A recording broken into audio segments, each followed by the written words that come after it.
my name is AJ and welcome back to my book nook and Happy New Year! 2021 is finally over, which means that people are going to be looking back at the year and seeing how they can improve themselves for the future. Today we're going to do something a little bit different. I started this channel back in April of 2021, so you've been here with me for almost the entire year, so I figured it would be fun to do a little year in review in the books that I've read. I have many piles of books beside me, as you can see from the lack of books on the top of my shelf here, and I'm going to go through all of the books that I read and what I plan to do for the future. As I was going through this, I actually discovered that I had read more books than I had even realized. I kind of disappeared off of YouTube for about 2 months. In that time, I was dealing with some personal things, which led to me not really having time to read books at all, whether it be for YouTube or for fun.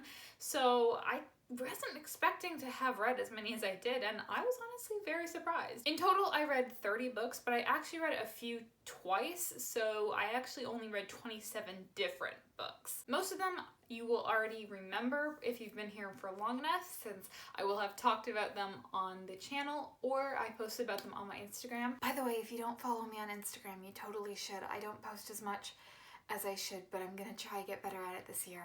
Of those books, my favorite was probably Crooked Kingdom by Leigh Bardugo, and my least favorite was probably Dune by Frank Herbert. I will get into both of these a little bit later. But with that out of the way, let's dive right into everything that I read in 2021. So I mentioned that I had read a few books twice, and those books are the Shadow and Bone trilogy. I read them for the first time earlier in the year. I hadn't actually heard of the series until I heard about the Netflix show that was being produced. And obviously, as a massive Ben Barnes fan, I knew I was going to watch the show. And I knew that I wanted to read the books before I saw it. So I ended up reading these. I didn't have this channel at the time, so I definitely wasn't planning on doing a review of them. And then as time went on, I got the channel and I decided to read them again to prepare myself for the video that I was making. I really liked Shadow and Bone. I have a video about it if you want to watch my full opinion on them, but I just felt like there was something missing from the story. Like I said, I get into more depth in the video if you want to watch it, but my general review of them, really good, and I can understand why people really like them. I just felt like there was something missing that could have just made it spark. Speaking of that missing that spark, that's where the Six of Crows duology comes in. This is set in the same universe as the Shadow and Bone trilogy, and honestly, whatever I thought was missing from Shadow and Bone is exactly what these books provided me with.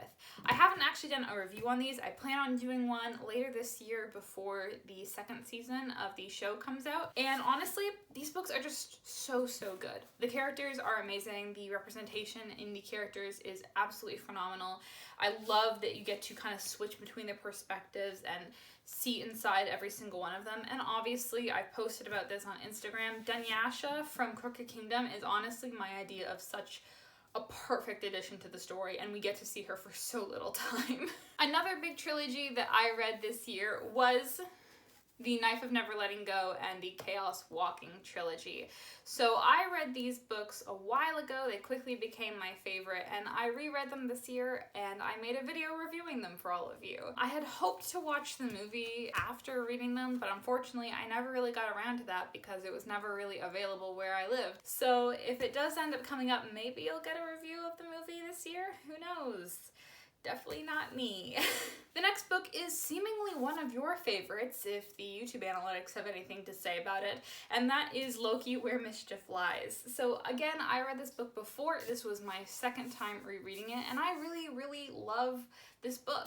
I think that it's such a cool take on the character and really fun to kind of see him become the sort of villainous character that we see. I feel like a lot of times with prequels, they try and give the character development, which if they have it again in the later movie, did they just forget about it? And this book was really good at not doing that. It gave him some character development, but when he became who we are familiar with, it made sense. And I just really enjoyed it, and if you're looking for a Marvel book, I think this is a really good one to jump on. The next was my first Canadian Author Spotlight series book, and that is the Jane Austen Society by Natalie Jenner.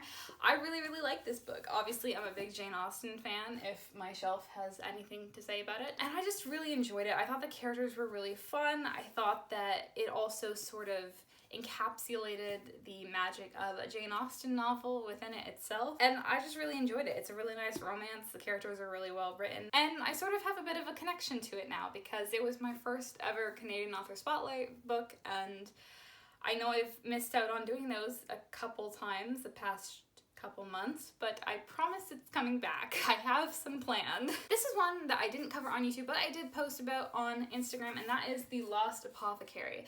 Honestly, what drew me to this was the cover, and I talked about this I guess I did talk about this on YouTube. I talked about the cover on YouTube, how much I absolutely love it, because it just absolutely draws you to it.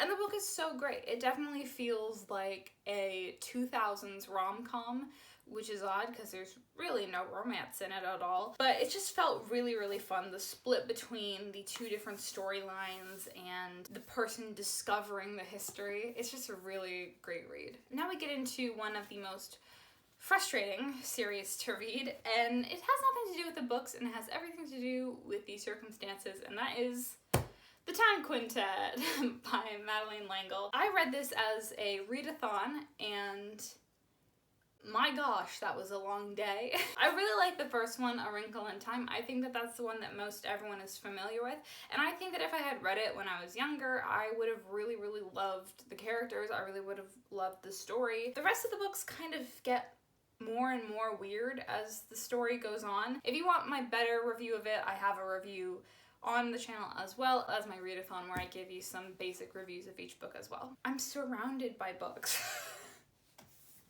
I say that like it's a bad thing. I mean, this is how I spend my days. Next we have The 7 Deaths of Evelyn Hardcastle, or The 7.5 Deaths of Evelyn Hardcastle, depending on where you're from. This is a book that I had actually been wanting to read for a while, and I only got to reading it this year. I remember seeing it in a store somewhere and seeing the 7.5 Deaths version of it and being very intrigued by that title, being very intrigued by the very cool kind of 20s Art Deco cover of it. I thought it was a really cool mystery, and I hear that they might be making it into a Netflix series, so if they do, I will definitely be reviewing that as well. Next we get The Star Trail Portal Painter by H.A. Stephen. It was really, really exciting because I got to meet her and she gave me a little note inside the book cover. I actually have the second book in her series, which just recently came out, and I'm really excited to read that this year. Expect a review of that. It's really cool. It's got a lot of action-packed sequences and very interesting characters and storylines,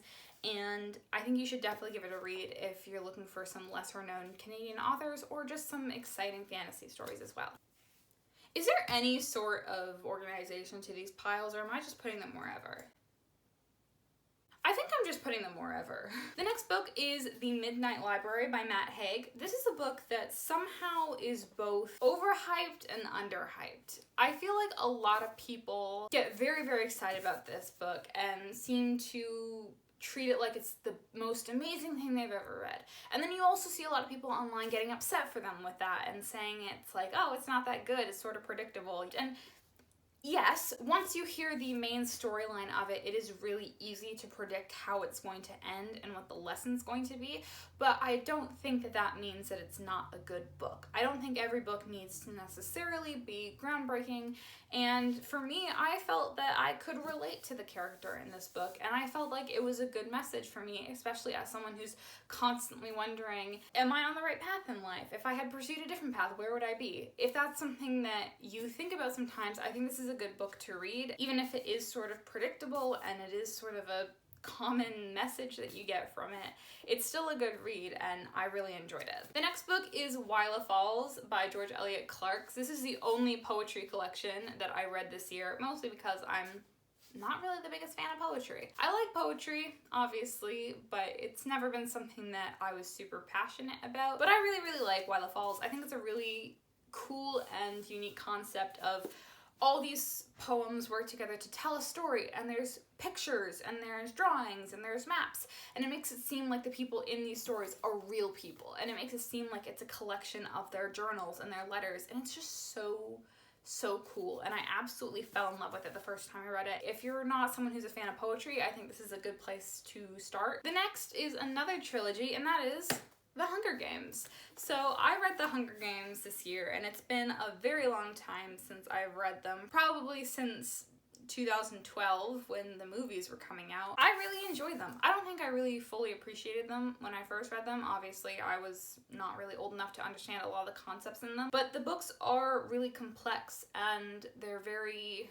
powerful. I know I promised you Pages to Stages videos on them, and I promise they're coming. I've been working on the one for the Hunger Games, and I promise the other ones will be coming this year as well. Next is our last Canadian author spotlight of 2021, and that is Iron Widow by Xiran Jay Zhao. This book is so cool. You know, it's got this great blend of Chinese culture and mythology with very cool sci-fi and like Pacific Rim Transformers type action. It's just a really cool book. It's really unique and super fun to read. Definitely gets a little bit heavy at times, but if that's something that you are into, then I for sure think that you should give it a read. Then we have Dune. I mentioned this was my least favorite. That is because I found it really boring. There are some moments of this book that had some action to it. There's obviously like a big climax in the middle. There's a big climax at the end. But I'll be honest, I had to pull myself through most of this book. A lot of people liked it, and I really wanted to like it as well. And I wanted to go see the movie. And the movie was okay. At a certain point, it just felt like I was dragging myself through the book just so I could finish it and understand the movie from the book's perspective. It feels like reading an encyclopedia, and I felt like pacing was off. I just wasn't a big fan of it. I know some people are really big fans of it, and they're probably going to be very upset with me for saying all this, but just wasn't for me. Then we get into One Way or Another by Kara McDowell, and this book is another really cool concept, you know? The idea of kind of splitting your life down two different paths and seeing what happens. Very much like the Midnight Library, of seeing what your life is like down these different choices that you make. I thought it was really sweet. However, I thought that it could use a little bit of work. I think the best way to describe this book is illusion of choice, and I don't think that that would have been the best message for it. And at times, it definitely felt a little fanficky. Not that fanfics are inherently poorly written. There are a lot of them out there that are very well written, but those of you who know, you know what I mean. I felt like it could have just used a little bit of fine-tuning, and it was good, but not the best I've ever read. And then we get to the final book of the year, which is A Christmas Carol. So obviously there's not really much to say about A Christmas Carol. It's such an iconic story. Everything about it is very deliberate. Every single choice, every single moment that we see is very deliberate, and I never want to read it again. Not because it's bad, but because after sitting through 5 versions of the movie, I'm pretty sure I'm sick of that story. That is everything that I read in 2021. 2022, I've got a lot of plans. I'm really excited for what's to come. I have a lot of videos planned. Obviously, the Pages to Stages for the Hunger Games series are going to be coming. Obviously, I have some Canadian Author Spotlight series planned out. If you have any Canadian authors, please let me know about them, because I'm gonna need ideas, so please let me know if you have any Canadian authors that you would like me to cover in that series. I am planning to do another readathon, as tiring as the last one was, and as insane as I am, I'm planning on reading more books for the readathon this time. Why do I make the decisions that I do? I also got a bunch of new books for Christmas, so I'm really excited to cover that with you. If you look up behind me, you might see some spoilers for what's to come. And on a more personal level, I really just want to read more for myself. I feel like, as you've seen, most of the books that I read this year were for this channel, and I really enjoy doing this channel. It's been an absolute pleasure being able to do this with all of you, but I feel like I want to read some books that are just for myself and not have to worry about it. I am really proud of everything that I've accomplished in 2021. I think this channel has been absolutely wonderful, and I'm really, really happy that all of you have stuck around with it.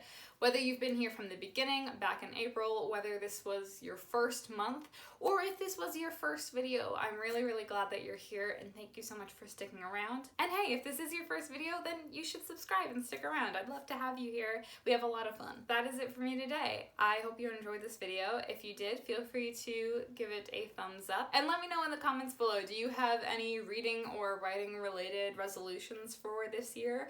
And do you have anything that you would like to see more of on this channel this year? Maybe you really liked my movie analysis, or maybe you prefer Pages to Stages, maybe you prefer just plain old AJ reviews videos. Let me know what you want to see from me this year, and maybe I can work it into my schedule. But that's it for me today. I hope you enjoyed, and I will see all of you lovely people in the next video. Happy New Year!